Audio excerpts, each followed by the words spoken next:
देखो इसमें क्या है, नेक्स्ट में डिस्ट्रक्शन का मतलब होता है कि अगर कोई चीज़ ख़राब हो जाती है तो कॉन्ट्रैक्ट क्या हो जाता है, ख़त्म हो जाता है। अगर कोई चीज़ ख़राब हो जाए सेल से पहले या सेल के बीच में, तो उस सिचुएशन में क्या इफ़ेक्ट होगा स्पेसिफिक गुड्स के केस में, क्योंकि सेक्शन 7 और 8 किसके साथ डील करते हैं, ओनली स्पेसिफिक गुड्स के केस में ही डील करता है। तो इफ़ेक्ट ऑफ डिस्ट्रक्शन मतलब कोई चीज़, डिस्ट्रक्शन का मतलब क्या है, कंस्ट्रक्शन का मतलब बनाना, डिस्ट्रक्शन का मतलब कोई चीज़ ख़राब हो जाए, उस सिचुएशन में क्या होगा स्पेसिफिक गुड के केस में। तो गुड परमिशिंग before making of the contract, section 7 कहता है कि जो गुड खराब हो जाए कॉन्ट्रैक्ट करने से पहले ही, मान लो मैं आपकी दुकान पर आई, मैंने आपको कहा कि ये चीज़ खरीदनी है, ठीक है, हमारा अभी कॉन्ट्रैक्ट नहीं हुआ, ना आपने हाँ नहीं भरी कि मैं आपको दे दूंगा, ना ही मैंने पैसों की हाँ भरी कि मैं इसके बदले में ये पैसे दूंगी। अगर कोई गुड खराब हो जाता है कॉन्ट्रैक्ट होने से पहले ही, तो रिजल्ट क्या होगा, the result will be is void.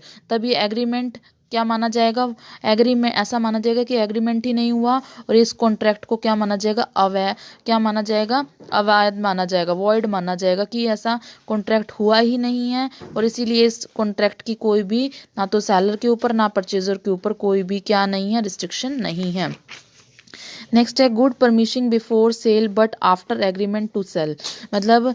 Goods को क्या हो गए हैं, गुड्स हम क्या हो गए हैं, खराब हो गए हैं सेल से पहले बट एग्रीमेंट के बाद, उस सिचुएशन में भी एग्रीमेंट को क्या माना जाएगा, वॉइड माना जाएगा सेक्शन 8 के अकॉर्डिंग। बट एप्लीकेबल किस पर होगा, सिर्फ स्पेसिफिक गुड्स के केस पे होगा, एग्रीमेंट भी एग्रीमेंट माना जाएगा। नेक्स्ट है हमारा डिस्ट्रक्शन। डिस्ट्रक्शन का मतलब, डिस्ट्रक्शन क्या हुआ है, before sale, if sale ownership transfer हो गई है, अगर मान लो सेल भी हो गया है,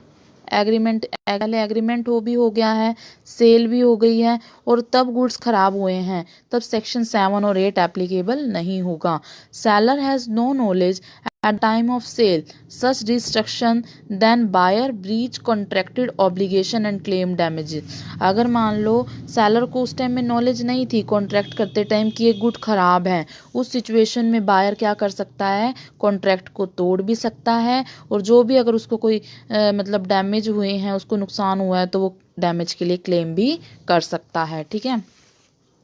ये पॉइंट